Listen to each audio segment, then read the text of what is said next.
কিয়ামতের ময়দান বড় ভয়ঙ্কর। সূর্য মাথার উপরে নেমে আসবে, জমিনটা সূর্যের তাপে তামা হয়ে যাবে। সূর্যের তাপে বেঈমান আর গুনাহগারের মাথার মগজগুলো টাস টাস করে ফেটে যাবে। একদিকে জাহান্নামের আওয়াজ,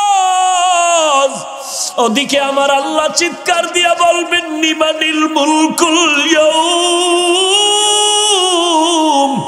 লিল্লাহিল ওয়াহিদিল কাহ্হার। সমস্ত নবীরা কান্নায় বেকারার হয়ে যাবেন। ওই সময় আবার আপন কেউ থাকবে না। ওই কিয়ামতের ময়দানে আমি ওমর আসামির কান গড়ায় দাঁড়াইতে পারবো না। জাহান্নামের আওয়াজ ডেকে ডেকে বলবে, ও আল্লাহ, গুনাহগার গুলো কই? আমার পেটের মধ্যে দাও, যারা দুনিয়াতে তোমার সাথে বেঈমানি আর নাফরমানি করেছে। ওমরের কান্নায় পরিষদের সবার চোখে পানি। ও এলাকার যুবক, পা দুটো যদি আগায় দাও, আমি পায়ে হাত রেখে বলি, আল্লাহর কোরআনের মিথ্যা মনে করিও না। আমার নবীর কথা মিথ্যা মনে করিস না রে যুবক। আল্লাহর কোরআন পড়ে ঠগি নাই, টুপিদারির কারণে সম্মান কমে নাই। আজকে তোমাকে পায়ে ধরে ধরে বলি, টুপি পরো, নামাজ পড়ো, তুমি রাজি হও না। অথচ আমাকে কোটি টাকা দিয়ে যদি বলো, হাফিজ ভাই দাড়িটা কাটো, নামাজ ছাড়ো, জীবনে ছাড়বো না। গলায় ছুরি আসবে, মরে যাব, জীবনে টুপি ফালাইব না। তুমি মুসলমান, আমিও মুসলমান। তুমি যে আল্লাহ মানো, আমিও সে আল্লাহ মানি। তুমি যেই নবী মানো, আমিও সেই নবী মানি। তুমিও যেই আল্লাহর কোরআন মানো, আমিও সে আল্লাহর কোরআন মানি। তুমি যেই বাইতুল্লাহরে মানো, আমিও সেই বাইতুল্লাহরে মানি। এরপরও তোমার পায়ে হাত দিয়া বুঝানোর পরও কেন তুমি নামাজ পড়বা না, টুপি পড়বা না? আর আমি কেন টুপি ফালাই না, দাড়ি ফালাই না, নামাজ ছাড়ি না, বেপরদায় চলি না রে বাবা? এই শীতের মধ্যে ফজরের সময় ঠান্ডা পানি দিয়ে ওযু করিয়া ফজর পড়তে কতই না কষ্ট। এরপরও এক ওয়াক্ত নামাজ ছাড়ার কোনো চিন্তাও নাই রে বাবা। কারণটা কি? তোমারে পায়ে ধরার পরেও তুমি নামাজ পড়ো না, আর আমি জীবনে নামাজ ছাড়বো না। কারণ কি? একমাত্র কারণ জাহান্নামের আগুনের ভয়। আমার নবী বলেছে, গুনাহগার যদি অন্ধকার কবরে যাও, একটা বেতের বাড়ি হাতে দিলে সহ্য করতে পারো না রে যুবক। গুনাহ নিয়ে কবরে গেলে কবরের দুই পার্শ্বের মাটির চাপ কেমন করে সহ্য করবি রে যুবক? সূর্যের গরম সহ্য করতে পারো না, ওই কবরে গুনার কারণে জাহান্নামের আগুন কেমন করে সহ্য করবি রে বাবা? পা দুটো যদি আগায় দাও, পায়ে হাত রেখে বলি, নামাজ ছাড়িও না, আল্লাহর কাছে তওবা করো। তোমার মতো যুবক স্কুলে পড়ে, কলেজে পড়ে, এক ওয়াক্ত নামাজ বাদ দেয় না, অভাব নাই। র্যাব, আর্মি, পুলিশ, বিডিআর বহু আছে, নামাজি অভাব নাই। তুমি কেন পারবা না? কোটি টাকার মালিক ব্যবসা করে, 1 টাকাও হারাম খায় না, তুমি কেন পারবা না? ড্রাইভারি করে, কৃষি কাজ করে, শ্রমিকের কাজ করে, যুবক নামাজ ছাড়ে না, তুমি কেন পারবা না রে বাবা? স্কুল কলেজের বহু শিক্ষক নামাজ পড়ে, শিক্ষিকা নামাজ পড়ে, তুমি কেন পারবা না? প্রত্যেকটা কলেজের পাশে কিন্তু মসজিদ আছে অথবা নামাজের ঘর আছে, এরপরও তুমি কেন নামাজ পড়বা না? যদি বান্দা তুমি জাহান্নামের আগুন সহ্য করতে পারো, তো বয়ান শোনা লাভ নাই, গুনাহ করতে থাকো। আর যদি বালিশে মাথা লাগায় চিন্তা করো, না আমি জাহান্নাম সহ্য করতে পারবো না, তাহলে তুমি আল্লাহর ভয় নিয়ে তওবা করো, জীবনে আর নামাজ ছাড়বা না। মা বাবাকে কষ্ট দিবা না, দেশের বিরুদ্ধে ষড়যন্ত্র করবা না, জাতির বিরুদ্ধে কোনো ষড়যন্ত্র করবা না, আল্লাহওয়ালা ওলামায়ে কেরামের সাথে বেয়াদবি করবা না, 5 ওয়াক্ত নামাজ পড়বা, সহিভাবে কোরআনটা শিখবা, আল্লাহওয়ালাদের সোহবতে চলবা, মা বাবার খেদমত করবা। গলায় ছুরি আসবে আর নামাজ ছাড়বা না, জবান দিয়ে কাউকে কষ্ট দিবা না, জীবনে কোনোদিন দেশ ও জাতির বিরুদ্ধে ষড়যন্ত্র করবা না। যদি বান্দা তোমার অন্তরে তওবা করার খাঁটি নিয়ত হয়, খাঁটি তওবার নিয়তে দুটো হাত আল্লাহকে দেখায় দাও। আয় আল্লাহ সবার হাত আপনি কবুল করে নেন, আমাদের তওবা কবুল করে নেন, তওবার উপরে মজবুত হয়ে চলার তৌফিক দান করেন, আমিন। আলহামদুলিল্লাহি রাব্বিল আলামিন, ওয়াসসালাতু ওয়াসসালামু আলা সাইয়্যিদিল আমবিয়া ওয়াল মুরসালিন ওয়া আলা আলিহি ওয়া আসহাবিহি আজমাইন, ইয়া আরহামার রাহিমিন, ইয়া আরহামার রাহিমিন, ইয়া আরহামার রাহিমিন। আয় আল্লাহ, কুদরতের নজর দিয়ে দেখেন, এত ঠান্ডার ভিতরে আপনার বান্দার এই ময়দানে হাজির। কত ওলামায়ে কেরাম, কত সাদা দাড়িওয়ালা হাজী সাহেব, কত কলিজার টুকরা যুবক, কত ব্যবসায়ী, কত চাকরিজীবীরা এখানে হাজির। পর্দার আড়ালে কত মা বোনেরা হাত তুলেছেন। ও পর্দার আড়ালের মা, আমি হাফিজুর রহমানও তো মায়ের সন্তান, আপনারাও মা, আমার মাও মা। আপনাদের কি মনে চায় না কোরআনওয়ালার মা হইয়া কবরে যাবেন? ও বৃদ্ধ বাবাজির, আপনাদের কি মনে চায় না আপনার সন্তান আপনার জানাজার ইমামতি করবে? আপনারা কোরআনওয়ালা সন্তানের মা বাবা হয়ে কবরে যাবেন। ও পর্দার আড়ালের মা, আল্লাহর কাছে তওবা করেন। ও আল্লাহ, কুদরতের নজর দিয়ে দেখেন, পর্দার আড়ালের কত মা বোনেরা হাত তুলেছেন। শয়তানের ধোকায় পড়ে গুনাহ করেছি, আর গুনাহ করব না। আয় আল্লাহ, জাহান্নামের আগুন সহ্য করতে পারবো না রে আল্লাহ।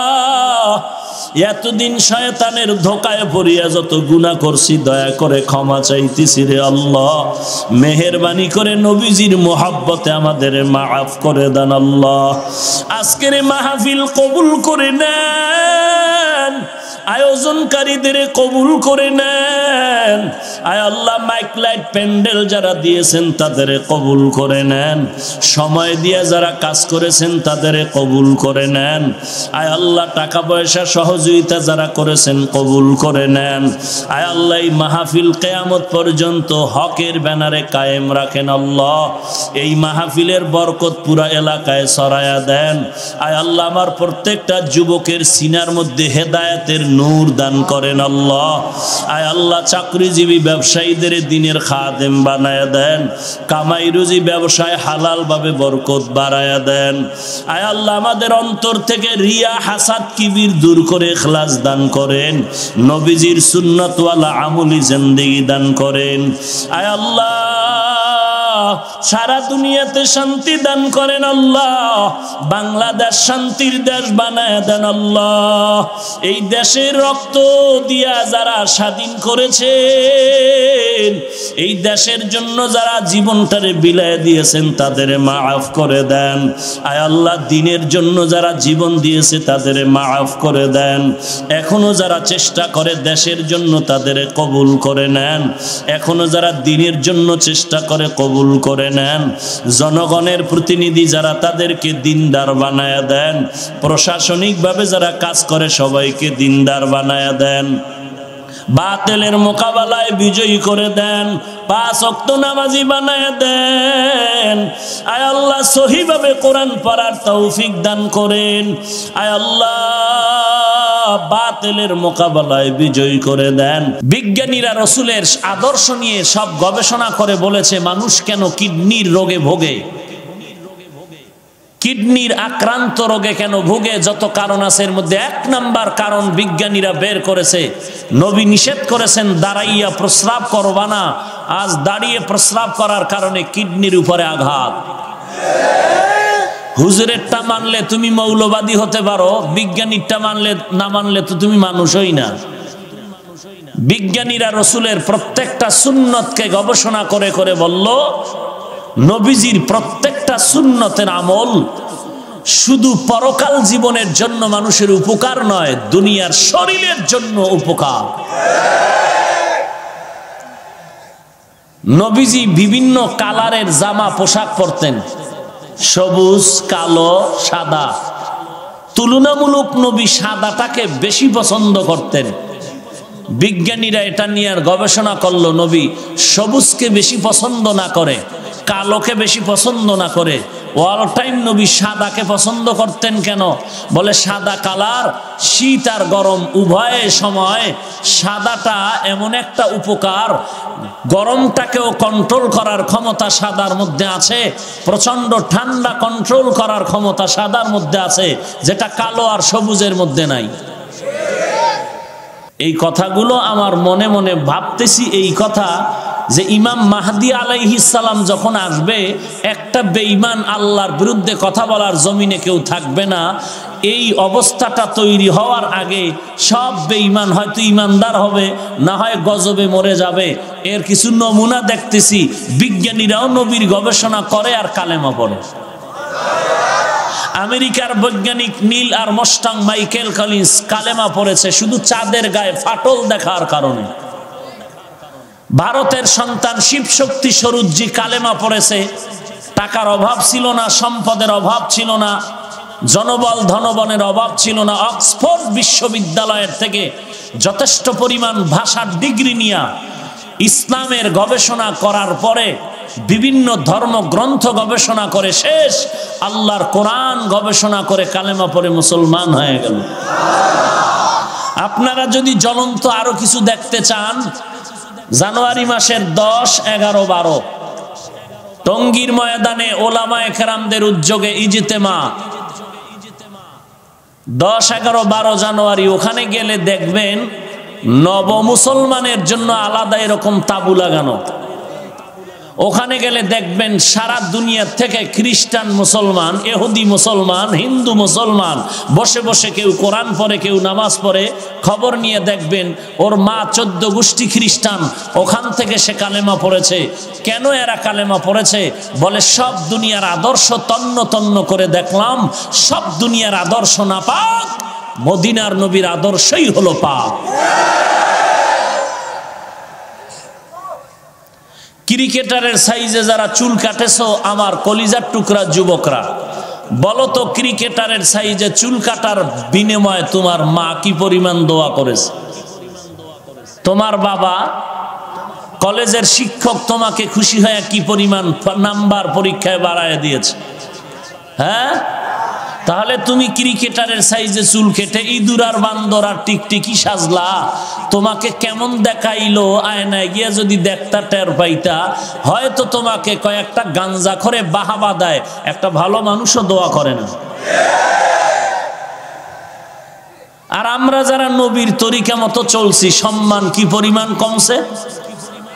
হ্যাঁ, হাকিকত সে तो दुनिया बेखबर है, दुनिया की नुमाइश पर नजर है।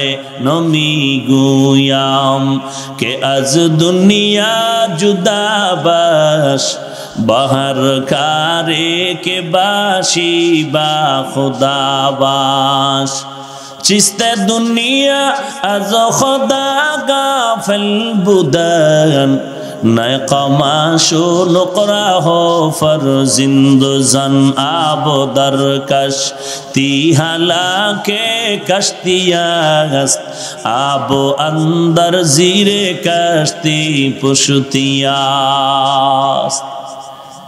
इमाम माहदी আসবেন, তার পূর্বাভাস জমিনে এখন দেখা যাচ্ছে।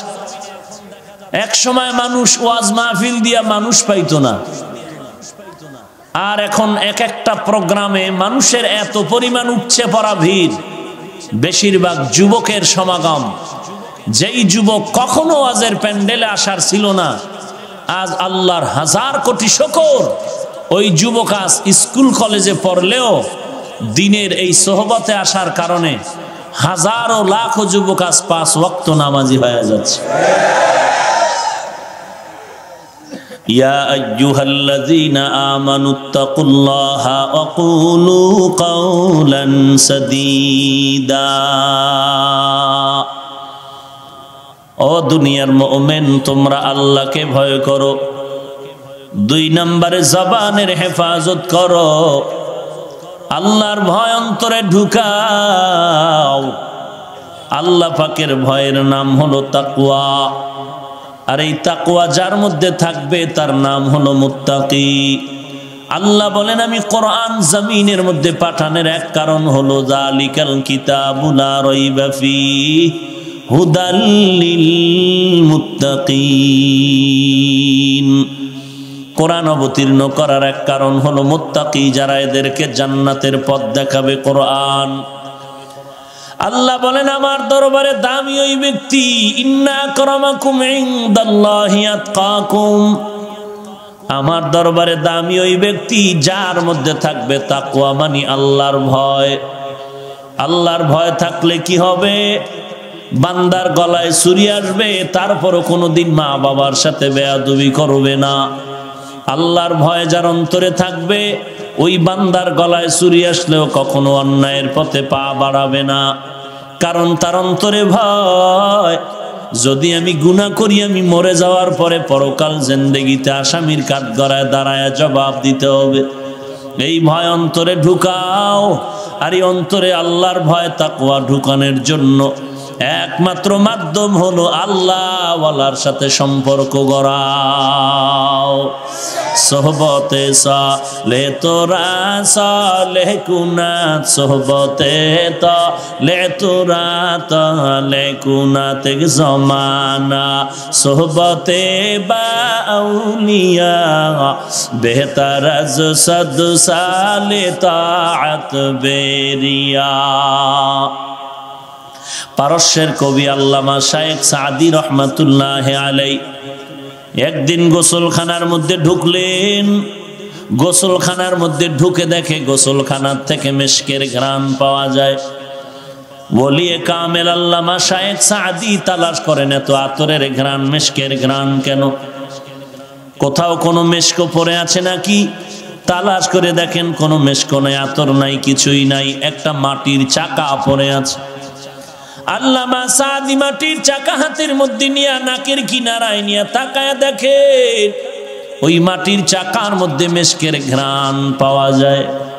সাদি তার ফার্সি ভাষায় মাটির চাকারে প্রশ্ন করলেন, গলে খুশবু ये दर हम्माम रूज़ेत रसीद अज दस्त महबूब बदस्तम बदू गफ्तम के मिशके या अबीरी के अजबुए दिलावीज़े तुमस्तम बगफ्तामन गले नाची जबूदम वलेकिन मुद्दते बागल नशस्तम जमाले हम नशीदर मन असर कर वगर नामन हुमा खा कम के हंसताम।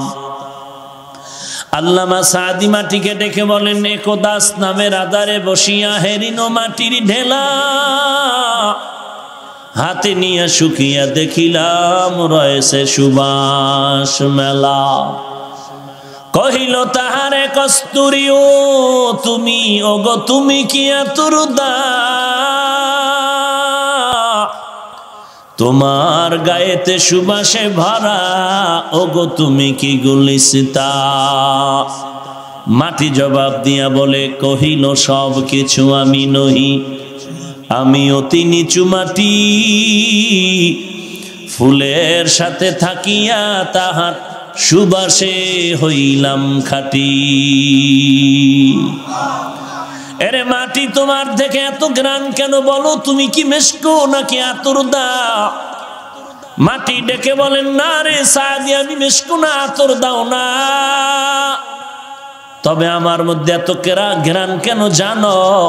আমি একটা ফুলের গাছের গোড়ায় থাকার কারণে ওই ফুলের অ্যাকশন আমার মধ্যে ঢুকে এসেছে।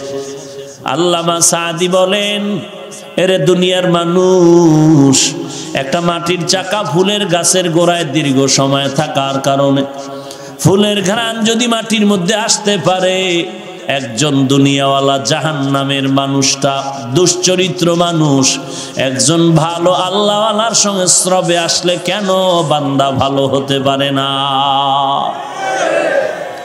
সোহবতে চলে তোরা সালেহ কুনাদ, সোহবতে তলে তোরা তলে কুনাতেক জমানা, সোহবতে বাউলিয়া বেহতার আজ সদ সালে তাআত বেরিয়া।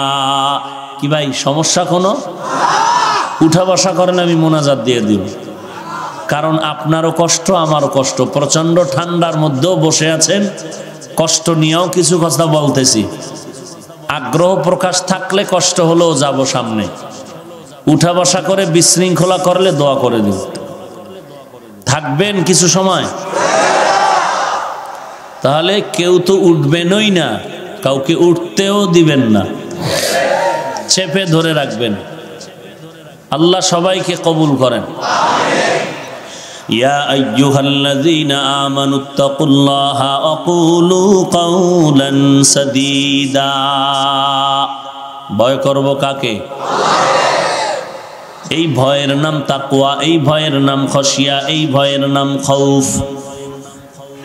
আল্লাহর নবী বলেন আত-তাকওয়া হাহুনা, তিনবার নবী বলেন আত-তাকওয়া হাহুনা, তাকওয়া হাহুনা। তাকওয়া অন্তরে থাকে, অন্তরে থাকে, অন্তরে থাকে। তাকওয়া কই থাকে? অন্তরে থাকার জিনিসটা দেখা যায়, বলেন। আত-তাকওয়া ফিত তাআ হুয়াল ইখলাস। তাকওয়া ইবাদতের বেলায় তরজমা হবে ইখলাস। ইখলাস কাকে বলে? আল্লাহ বলেন ওয়ামা উমিরু ইল্লা লিয়াবুদুল্লাহা মুখলিসিনা লাহুদ্দিন। তাসফিয়াতুল আমালি মিন তালাবি আওয়াজিন ওয়া গরজি আরজিন ওয়া রুইয়াতি রিয়াইন। ইখলাস এমন একটা আমল যেটা কোনো দুনিয়ার বিনিময়ে করবে না, আল্লাহর মোহাব্বতে করবে, কোনো উদ্দেশ্য নিয়ে নয়, বিনিময়ে ছাড়া করবে, আল্লাহর মোহাব্বত নিয়ে, দুনিয়ার গরজে নয়, কাউকে দেখানোর জন্য না। যা করব কার জন্য? ইন্না সালাতি ওয়া নুসুকি ওয়া মাহইয়ায়া ওয়া মামাতি লিল্লাহ ওয়া মামাতি লিল্লাহি রাব্বিল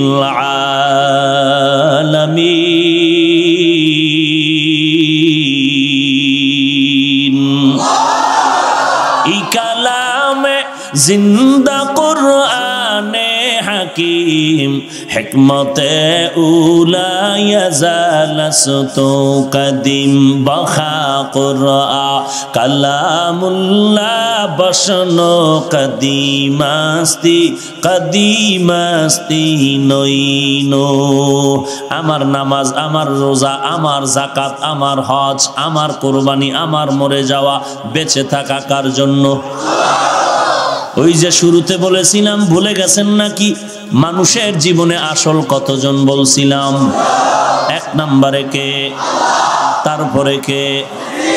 আল্লাহ আমার আসল, নবী আমার আসল, আমার মা বাবা ভাই বোন পীর আমার ইমাম কেউ আমার আসল না। আসল না, আসল না তো কি? তারা বলে বেশি থেকে বেশি তারা আমার আপন। আব্বা আপন, মা আপন, পীর আপন, ওস্তাদ আপন, ইমাম আপন। তবে এখানেও কথাটা ভুলবেন না, আমার পীর সাহেবকে আমি আপন মনে করি, আব্বা আম্মাকে আপন মনে করি। এই যে আমি ইমাম সাহেবকে আপন মনে করি কতক্ষণ, এটাও মনে রাখবেন। আমার পীরকে আমি আপন মনে করি ততক্ষণ, আমার পীর আমার আসল ঠিক রাখবে যতক্ষণ। আসল কে? তারপরে কে? অতএব আমি আমার পীরকে মানি ততক্ষণ, পীর আমার আল্লাহ এবং নবী মানবে যতক্ষণ। যদি দেখি আমার পীর আমার আল্লাহ মানে না, নবীও মানে না, ওই পীরকেও আমি মানি না। ভেজাল আছে কোনো? দালালি আছে? দলাদলি আছে? কথা ক্লিয়ার? আব্বা আমার আপন, পীর আমার আপন, আসলকে আল্লাহ, আসলকে নবী।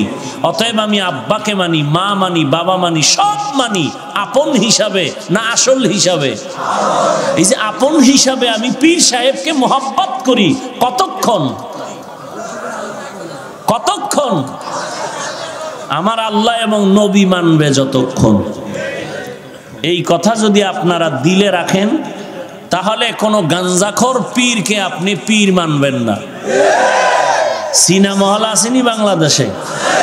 সিনেমা হল যুবকেরা খাও না কেন? সেখানে জিকির আজকার হয়, কি হয়?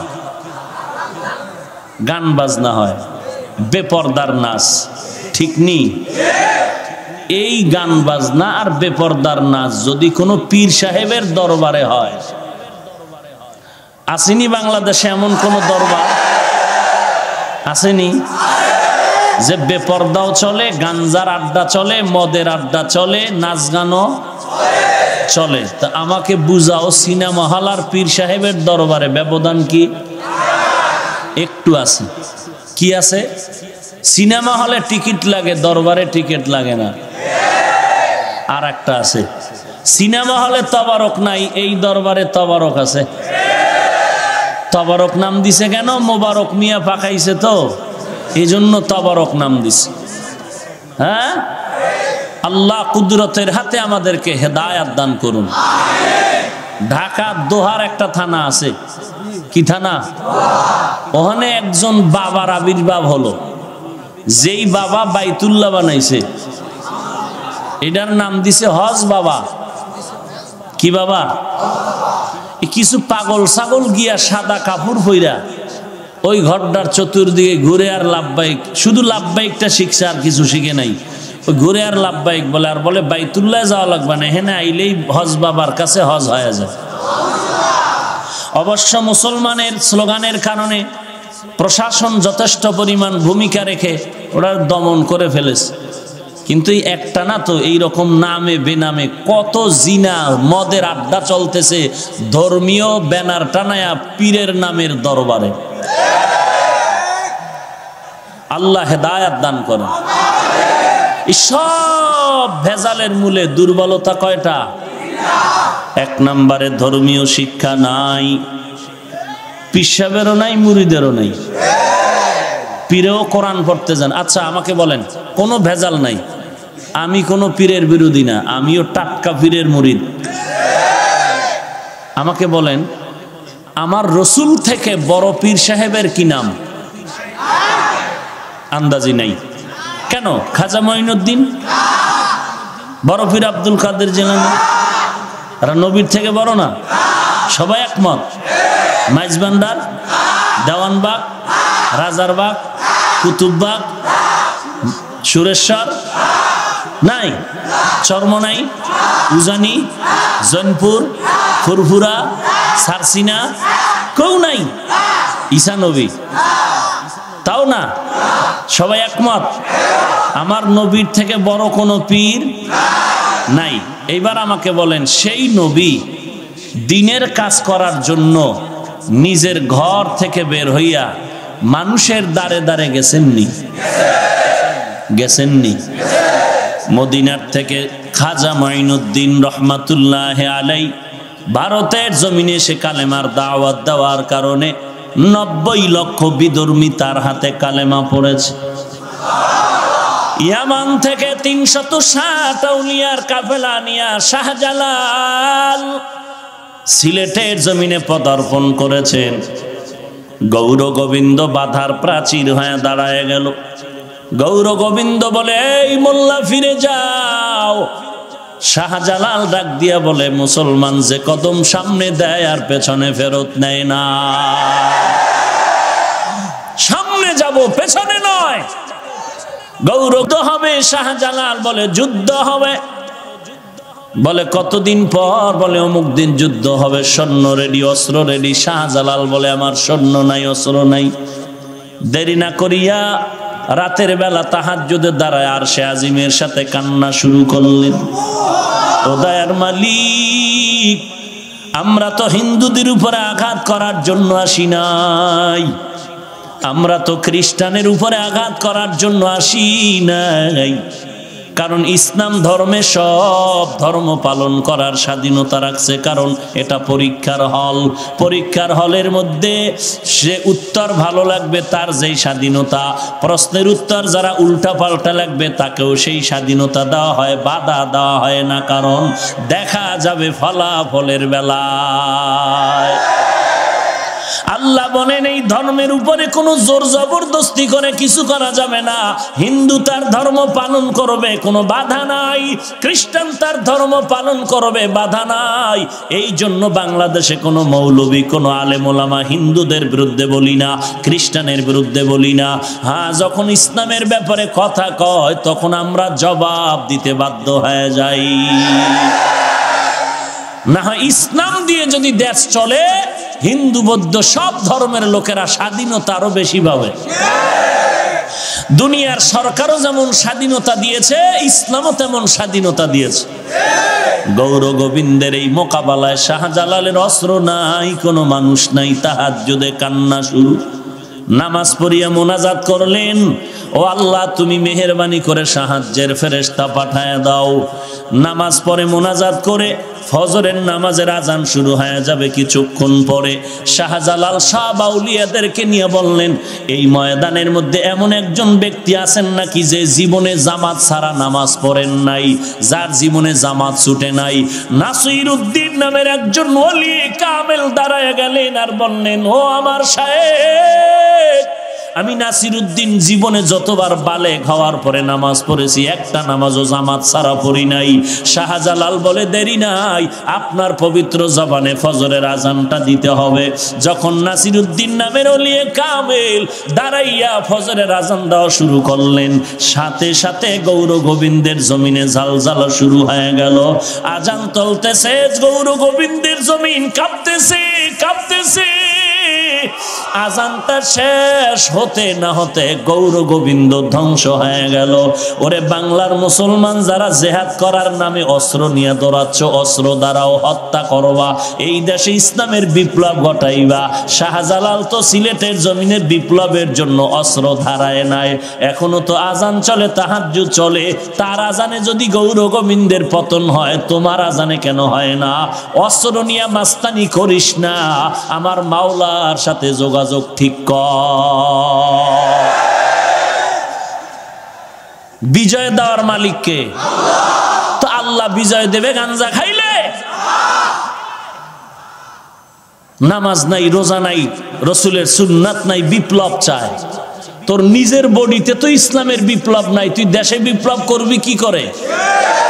আগে নিজের বডির মধ্যে ইসলামের বিপ্লব ঘটাও, রসুলের তরিকা মতো চলো। ওই যে আইজিপি সাহেব একটু ইশারা দিলেন না, ওই হজে গেছিলাম গত বছরের আগের বছর, তো অনেক দামি দামি মানুষ ছিলেন বাংলাদেশের, যাদের ইশারায় গোটা দেশ চলে। তো এরা জিজ্ঞাসা করলো এই জঙ্গির উত্থান কেন? তো অনেক ওলামা কেরাম আমরা ছিলাম, যে এরা প্রথম কথা বলে যারা ইসলামের বিপক্ষে, এদের বিরুদ্ধে জিহাদ করো। জিহাদের কি পরিণাম, ফজিলাত, এইটা বয়ান। জিহাদ করলে এই লাভ ওই লাভ ওই লাভ। জিহাদ তো কলম দ্বারাও যেটা হয়, ইসলামের পক্ষে যারা কলম দিয়ে লেখে এটাও জিহাদ। আমরা যে বয়ান করতেছি, মানুষকে শালীন ভাষায় জান্নাতের দিকে ডাকতেছি, এটাও জিহাদ। ওই মূর্খের গোষ্ঠী বুঝবে কি করে কোরআন হাদিসের ইলম না শিখলে? ওরা তো মনে করে তরবারি দিয়ে মারতে পারলে জিহাদ। সূরা আনকাবুত 69 নম্বর আয়াত, ওয়াল্লাযীনা জাহাদু ফীনা লানাহদিয়ান্নাহুম সুবুলানা। এই আয়াতের ব্যাখ্যা পর জিহাদ কি জিনিস ওখানে টের পাবি। আমরা যারা বয়ান করি এটাও জিহাদ, যারা ইমাম সাহেবরা জুমায় বয়ান করে এটাও জিহাদ, মাদ্রাসায় যারা কিতাব পড়ায়া ও মুসলমানের সন্তানগুলোকে নবীর আদর্শওয়ালা বানায় এরাও জিহাদ। তুমি শুধু অস্ত্রের জিহাদ কই পেয়েছো? নামাজ নাই, রসুলের সুন্নাত নাই, অস্ত্র নিয়ে বিপ্লব ঘটাবা। আল্লাহর কসম করে বলছি, এই জমিনে তরবারি নিয়ে নামাজ রোজা বাদ দিয়া জিহাদ করছে এরকম একটা প্রমাণ পারলে দে, বাপের বেটা দ্বারা। তোরে কে বলেছে নামাজ রোজা বাদ দিয়া তুই জিহাদ করবি? কে বলেছে তোকে? রসুল মক্কার 13টা বছর জিন্দিগি কাটাইলেন মক্কায়, কি পরিমাণ কষ্ট সহ্য করেছেন। রসুলের 63 বছরের সব জিন্দিগি একদিকে, মক্কায় মদিনায় যাওয়ার আগের 3 বছরের কষ্ট একদিকে, কিন্তু মক্কার এই 3 বছর মদিনায় যাওয়ার আগে এত কষ্ট, নবী একবারও তরবারি হাতে নিলেন না কেন? মদিনায় গিয়া নবী তরবারি নিয়ে যুদ্ধ করলেন, সেনা প্রধান হলেন কেন? এর ইতিহাস পড়ো। এই জন্য আমি আগেই বলছি, কথা ঘুরে ফিরে একই, জাহান্নামের ভয় নাই, ধর্মীয় শিক্ষা নাই, তাকওয়াওয়ালা মুরব্বী নাই। এই কারণে ওই মানুষগুলো ভেজাল করে, বেশি ভেজাল করে। খোঁজ নিয়ে দেখেন, একটারও মুরব্বী নাই। খোঁজ নেন ভালো করে, যারা উল্টা পাল্টা ইসলামের অপব্যাখ্যা করে এদের খোঁজ নেন। কোরআন হাদিসের আরবি জ্ঞান নাই, যা পরে বাংলা টাংলা পইরা মাস্তানি করে। আর কি বলে জাহান্নামের ভয় তো নাই। ওই এইটা কেমনে টের পাইবেন? কান্নাকাটির বয়ান তো তারা করবে না। কেউ যদি কান্নার বয়ান করে এর বিরোধিতা করে, এই বুঝবেন যে এদের মধ্যে জাহান্নামের ভয় নাই। এক সোরায় কয়, আমরাও মানুষের দেখায় কান্দি না, আমরা গোপনে কান্দি।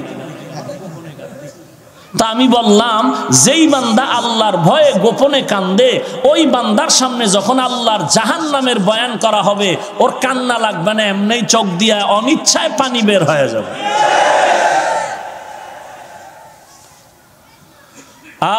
শরীয়তপুরের মানুষকে একবার বলছিলাম যে শরীয়তপুরে শরীয়ত গেল কই?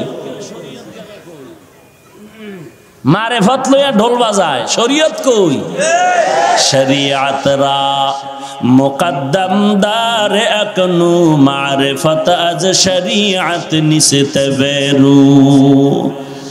আল্লাহর রাস্তে সবার কাছে ক্ষমা চাই রে ভাই, রাগ করবেন না, বেয়াদবি মনে নিবেন না।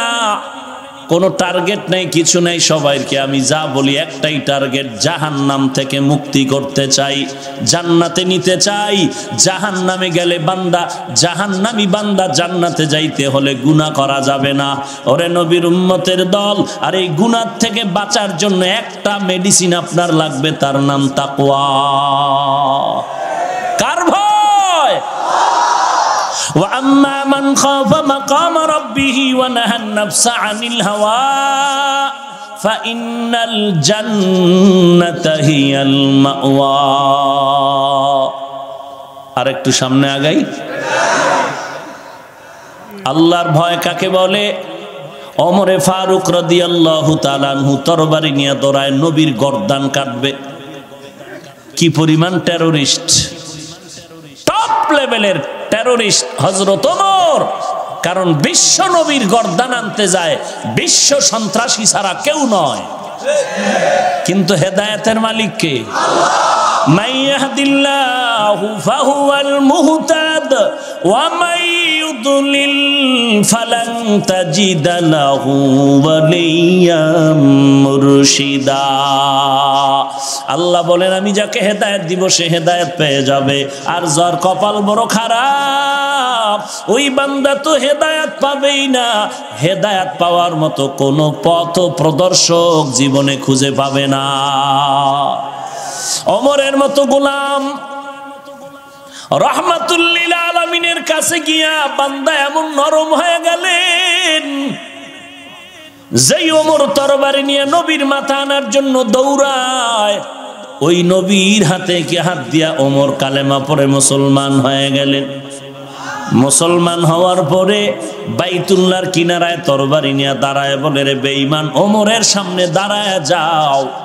5 মিনিট আগে ওমর ছিল তোদের বন্ধু, আজ আমি মুহাম্মদের বন্ধু হয়ে গেলাম।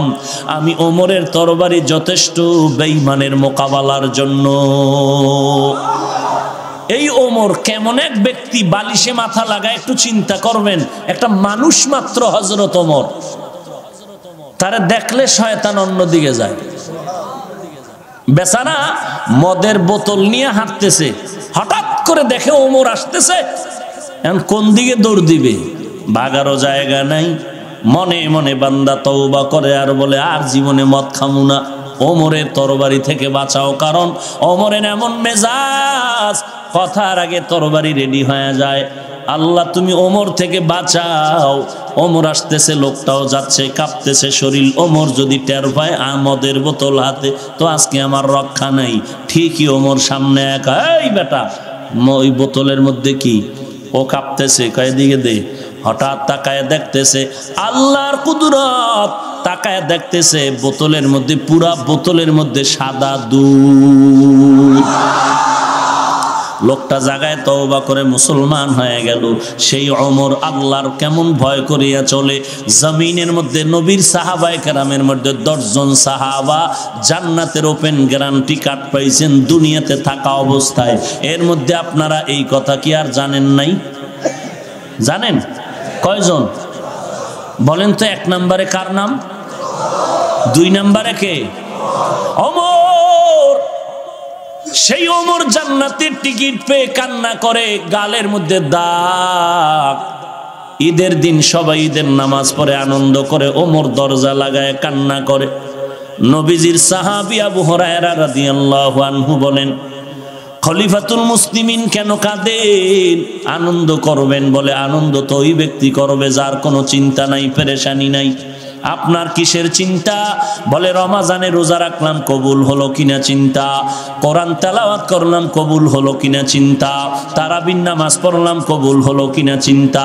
জাহান্নামের আগুন থেকে নাজাত পাইলাম কিনা চিন্তা। আবু হুরায়রা বলেন, খলিফাতুল মুসলিমিন জান্নাতের 10 জনের মধ্যে আপনি একজন, আবার কেন চিন্তা করবেন? ওমর কান্না করে বলে, ভাই আবু হুরায়রা, যেই আল্লাহ জান্নাতের টিকিট দিয়েছেন, ওই আল্লাহ যদি আমি ওমরের উপরে কোনো কাজের কারণে বেজার হয়, আবার আল্লাহ ওই খবর আর টিকিট ফেরত নিয়ে যেতে পারে। সেই ওমর আল্লাহ তাআলা তাকে কেমন ভালোবেসেছেন। আল্লাহর নবী বাইতুল্লাহ তাওয়াফ করে 2 রাকাত নামাজ পড়বেন, কোন জায়গাটায় নামাজ পড়বেন চিন্তায় পড়ে গেলেন। ওমর কয়, আবার আপনাদের আমাদের নবী ইব্রাহিম নবী যেই পাথরের উপরে দাঁড়ায় বাইতুল্লাহ বানাইছেন, এটাকে মাকামে ইব্রাহিম বলে। ওই মাকামে ইব্রাহিমের পেছনে আমরা 2 রাকাত নামাজ পড়লে ভালো। নবী চিন্তায় পড়ে গেলেন, কোথায় পড়ি? আল্লাহ কি সিদ্ধান্ত দেয়? জিবরাইল আমিন এসে বলেন, নবী গো, আল্লাহ বলছেন ওমর যেই কথা বলছে আল্লাহ তার সাথে কথায় রাজি, আপনি নবী ও ওমরের কথায় রাজি হয়ে যান। তরবারি নিয়ে নবীরে মারতে আইয়া সেই ওমর কই যায়? ওয়ার্দ জাহানের খলিফা হযরত ওমর দিনের বেলা মানুষের বিচার করে, রাতের বেলা ঘুরে ঘুরে ঘুরে ঘুরে মানুষের কি হালাত তাকায় তাকায় দেখে। আজকে ওমর একা, সাথে একটা গোলাম আছে, আসলাম কেউ নাই। রাতের অন্ধকারে জঙ্গলে ঘুরে, কি খবর মানুষের? পাহাড়িয়া কিনারায় ঘর, পাহাড়ের কিনারায় গিয়ে দেখেন একটা ভাঙা ঘর, আগুন জ্বলে, আগুন। ওমর দূরে দাঁড়ায় তাকায় দেখে একটা বৃদ্ধা মহিলা আগুন পাত্রে আগুন গরম করে পানি। তার আশেপাশে কিছু বাচ্চাগুলো ঘুমাইতেছে মাটিতে পড়িয়ে। হঠাৎ একটা বাচ্চা সজাগ হয়ে কান্না করে, বলে আম্মু খানা দাও। মা বলে খানা রেডি হচ্ছে, অপেক্ষা কর। বাচ্চা কান্না করে আবার ঘুমায় গেল। ওমরে ফারুক রাদিয়াল্লাহু তাআলা আনহু সামনে এসে সালাম দিলেন, সালাম। আম্মা জান বলেন, কে তুমি? হে যুবক। বলে আমি আসছি একটা অজান্তে একটা আগন্তুক ব্যক্তি, খোঁজ খবর নিচ্ছি, কার কি সমস্যা। মহিলা জানে না এই ওমর। ওমরও বলে না আমি ওমর। মহিলা বলে, ওই যুবক, তুমি আমার কি উপকার করবা? তবে একটা কথা শুনো, আমগো দেশ চালায় নাকি ওমর নামের খলিফাতুল মুসলিমিন, তবে আমার মনে বড় কষ্ট। দুনিয়াতে পারলে তো পারলাম, না হয় কিয়ামতের ময়দানে ওমরের বিরুদ্ধে আমি আল্লাহর কাছে বিচার দায়ের করব। ওমর পরিচয়টা গোপন রাখিয়া কয়, মা কারণটা কি? বলে, ও যুবক, তুমি জানো না আজকে আমার ঘরের চুলায় আগুন জ্বলে, খানা নাই। 1 দিন আর 2 দিন না আমিও খানা পাই না। বাচ্চাগুলো না খেয়ে খেয়ে ধুকে ধুকে চামড়া পিঠের সাথে লেগে গেছে, মাটিতে পড়ে আছে। ওমর নিজের পরিচয় গোপন রেখে বলে, মা অপেক্ষা করেন, আমি একটু উপকার করতে পারি কিনা দেখি। হযরত ওমর গোলাম নিয়ে চলে গেলেন বাইতুল মাল, অর্থ মন্ত্রণালয়। ওমর নিজের হাতে একটা আটার বস্তা রেডি করে গোলাম রে কয়, রে ও গোলাম, এই রাতের মধ্যে আটার বস্তা মহিলার কাছে নিব, আমার মাথায় দে। আসলাম ডেকে বলেন, খলিফাতুল মুসলিমিন আপনাকে দেখলে শয়তান পালায়া যায়, আপনি অর্ধজাহানের খলিফা, আটার বস্তা আপনি নিবেন না, না আমি গোলামের মাথায় দেন। ওমর ডাক দিয়ে কয়, আসলাম তুই কি চাও আমি আল্লাহর দরবারে আসামি হয়ে দাঁড়াবো? বলে না না। কয় তাহলে আমার দায়িত্ব পালন করার সুযোগ আমাকে দাও। গোলাম নিরুপায় হয়ে ওমরের মাথায় আটার বস্তা তুলে দিলেন। অর্ধজাহানের খলিফা হযরত ওমর আটার বস্তা নিয়ে মহিলার বাড়ি হাজির। সালাম দিয়া বলেন, আম্মা জান ভেতরে ঢুকেন। মহিলা ভেতরে চলে গেল। ওমর আটার বস্তা নামাইয়া নিজ হাতে রুটি বানানো শুরু করলেন। ওমর নিজ হাতে রুটি বানাইয়া এরপরে বলে, আম্মা জান আটাও রেখে গেলাম, রুটিও রেখে গেলাম, রুটি খান, বাচ্চাদের দেন, আবার শেষ হওয়ার আগে খবর নিব।